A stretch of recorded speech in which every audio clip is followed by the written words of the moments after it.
Assalamualaikum warahmatullahi wabarakatuh. Waalaikumsalam warahmatullahi wabarakatuh. Perkenalkan, kita dari kelompok 3. Kelompok 7. 3 ditambah 4 sama dengan 7. Oke. Perkenalkan, nama saya Satria Krisna Putra. Nama saya Hilal. Saya Arya. Di sini kami akan membahas materi tentang rekayasa genetika.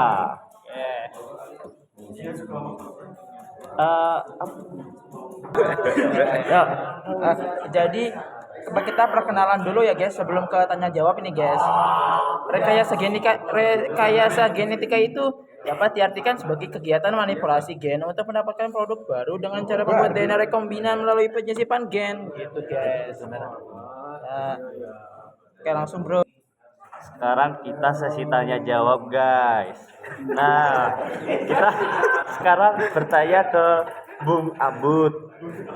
Apa yang dimaksud dengan rekayasa genetika, Bung? Oke, sesuai yang dijelaskan oleh saya tadi, rekayasa genetika dapat diartikan sebagai kegiatan manipulasi gen untuk mendapatkan produk baru dengan cara membuat DNA rekombinan melalui penyisipan gen. Oh, cukup paham.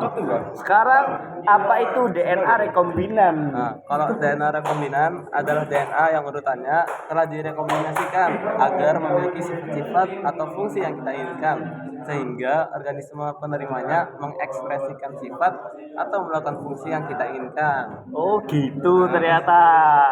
Nah, kapan sejarah rekayasa genetika ini dimulai? Sejak kapan tuh, Bung Abud? Jadi rekayasa genetika ini dimulai ketika Mendel tuh menemukan faktor yang diturunkan, yaitu Hah?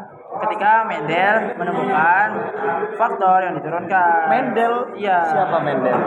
Mendel tuh penemu yang genetika. Oh, Ya, iya, gitu. iya. Ketiga, Kalau Oswald Avery itu siapa? Oswald Avery ini pas tahun 1944 menemukan fakta bahwa DNA membawa materi genetik. Nah, sehingga semakin banyak penelitian yang dilakukan terhadap DNA. Oh, jadi begitu. Nah, kapan nih perkembangan penting dalam bidang genetika ini tuh, Bung Abu? Kalau dalam perkembangan yang sangat penting ini kira-kira dari tahun 1952 sampai tahun 1953 itu sangat penting banget di bidang genetika. Oh, iya.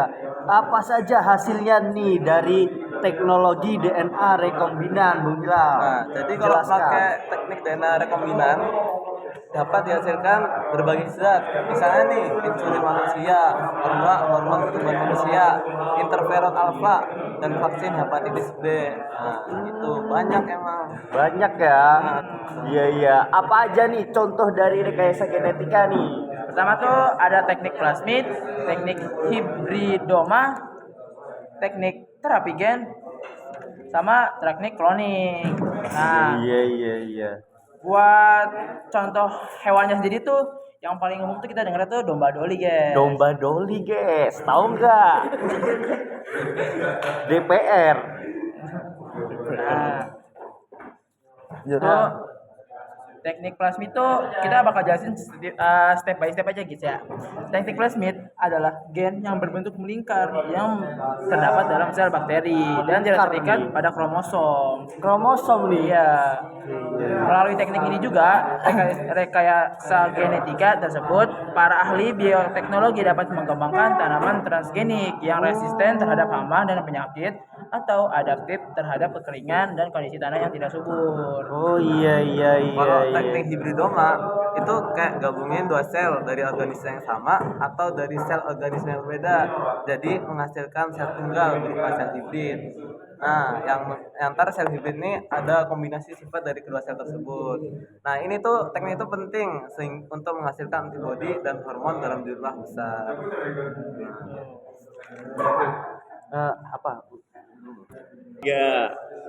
Oke guys, cukup sekian dari penyampaian materi dari kita ya. Cukup banyak. Cukup banyak ya, mungkin sudah jelas, sangat jelas. Kalau nggak jelas bisa dilihat sendiri di Ya, bukunya. baca di ini buku geologi. Halaman berapa? Halaman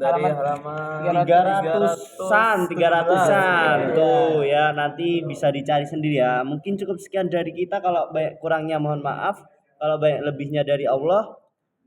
Billahi taufiq wal hidayah. Waridowelina ya. Wassalamualaikum warahmatullahi wabarakatuh.